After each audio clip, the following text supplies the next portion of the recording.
Ofer Braunstein, bonsoir. Vous êtes président du Forum international pour la paix au Proche-Orient. Vous rentrez de Tel Aviv. On va voir ces images avec vous en ce moment. Ces hommages qui se succèdent encore ce soir à Jérusalem après une semaine meurtrière marquée par plusieurs attaques extrémistes juifs. Rassemblement ce soir d'une centaine de personnes en mémoire de la jeune fille qui avait été poignardée lors de la Gay Pride à Jérusalem il y a quelques jours. On a appris il y a quelques heures qu'elle était morte. Tout à fait. Alors le gouvernement israélien a décidé de frapper fort, a décidé la tolérance zéro. Ça veut dire parmi les mesures qu'on devrait appliquer la rétention administrative, mesure qui est normalement appliquée qu'aux Palestiniens. Est-ce que vous y croyez ? Écoutez, c'est des actes qui vont nous le dire. Et pour l'instant, on a vécu pendant des années 2 poids 2 mesures. Israël s'est toujours donné les moyens, était très déterminé pour combattre le terrorisme palestinien, alors que le fléau du terrorisme juif n'est pas nouveau. Il existe depuis déjà 40 ans. N'oublions pas qu'un Premier ministre en Israël a été assassiné par un fondamentaliste, un terroriste juif, que ces derniers mois, des dizaines d'habitations de Palestiniens ont été brûlées, que l'année dernière, presque jour pour jour, suite à l'enlèvement et à l'assassinat de 3 jeunes Israéliens, il y a eu encore un Palestinien qui a été brûlé vif. Mais donc, là, c'est une première, c'est-à-dire que Benjamin Netanyahou dit qu'on va appliquer la détention administrative pour des juifs, c'est-à-dire qu'on va mettre en prison des gens sans accusation particulière, juste pour voir s'ils sont impliqués dans certaines affaires. J'espère. Ces déclarations, pour l'instant, vont dans le bon sens. Mais vous savez, celui qui sème le vent récolte la tempête. Ces extrémistes juifs, ce mouvement qui prend de l'ampleur, qui est un cancer à l'intérieur de la société israélienne depuis des années, est inspiré par des leaders politiques, est inspiré par des leaders religieux. Il a été très souvent impuni. La société israélienne a été laxiste. Je suis ravi qu'il y ait un réveil qui réunit toute la société israélienne, parce qu'ils comprennent que c'est un danger mortel pour l'État d'Israël. Alors vous rentrez de Tel Aviv, il y avait des manifestations hier, plusieurs milliers de personnes. Hein. Que disaient-elles, ces personnes ? Pour vous dire simplement ce qu'a dit le président de l'État d'Israël, qui est un homme de droite, il a dit « j'ai honte ». Il a demandé pardon. Donc il y a un réveil auprès de la société israélienne, mais on a vu ce réveil aussi après l'assassinat de Rabin. On l'a vu malheureusement ces dernières années. Ce qu'il faut aujourd'hui, c'est prendre des mesures concrètes. On ne peut plus être dans le déclaratif.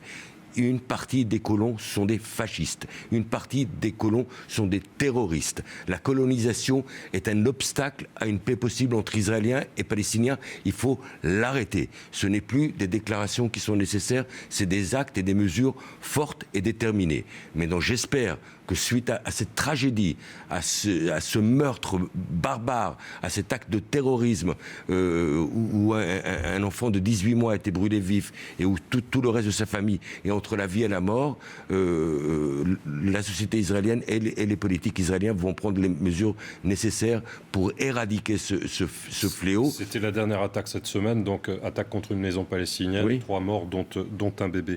Oui. Qui sont ces extrémistes ? Comment se fait-il que ces colons aient dévié vers l'extrémisme, vers le terrorisme ? Écoutez, l'occupation des territoires existe depuis 45 ans. Petit à petit, avec le temps, le Palestinien est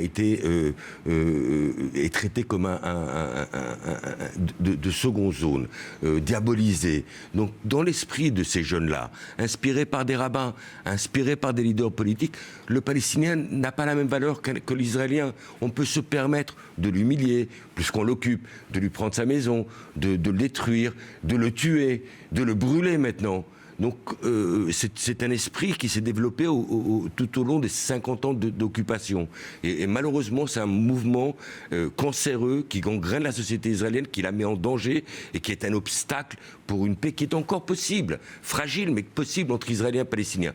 Une grande partie de ce mouvement des colonies est hors la loi. Ce que j'aimerais que les autorités françaises, européennes, internationales, il faut arrêter uniquement de faire des déclarations. Maintenant, il faut prendre des mesures. Au même titre que certaines organisations palestiniennes sont considérées comme terroristes, qu'on a asséché leurs moyens de financement et on les interdit de séjour à l'étranger, il y a certaines organisations israéliennes qui sont considérées comme étant des organisations terroristes par le Premier ministre lui-même. Il faut les empêcher de rentrer en France France, il faut les empêcher d'être financés à l'international, il faut les éliminer. Ce sont des organisations terroristes. C'est l'éternelle question. Est-ce qu'on va redevoir travailler sérieusement sur un État palestinien? Éternelle question, mais question d'actualité. Mais vous avez raison.